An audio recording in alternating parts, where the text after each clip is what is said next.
अस्सलाम वालेकुम, आप देख रहे हैं के न्यूज एचडी में हूं हारिस अली शाह गिलानी। चलते हैं आज की अहम खबरों की तरफ।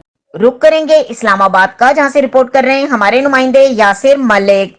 इस्लामाबाद पुलिस में छोटे अफसरान को कुर्बानी का बकरा बनाने वाली रिवायत बरकरार। एसएचओ थाना तरनोल मियां खुर्रम को ओहदे से हटा दिया गया।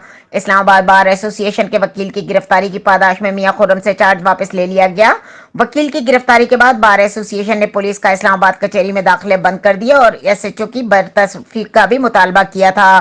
साथ ही इस्लामाबाद पुलिस की सीनियर अफसरान ने मियां खुर्रम के खिलाफ कानूनी कार्रवाई की भी हजरात को यकीन दहानी करवा दी। यकीनन एसएचओ ने आला अफसरान के हुक्म पर ही वकील साहब को गिरफ्तार किया होगा। जब दबाव आया तो एक एसएचओ को ओहदे से हटा दिया गया। आईजी इस्लामाबाद को अपनी तरजीहात और गौर व फिक्र को संजीदगी से लेना होगा। रोज बरोज बढ़ते हुए ऐसे वाकयात आवाम और दीगर इदारों और पुलिस के दरमियान नफरत पैदा कर रहे हैं। मजीद खबरों और अपडेट्स के लिए हमारे साथ रहिएगा। तब तक के लिए अपना ख्याल रखिएगा। अल्लाह हाफिज।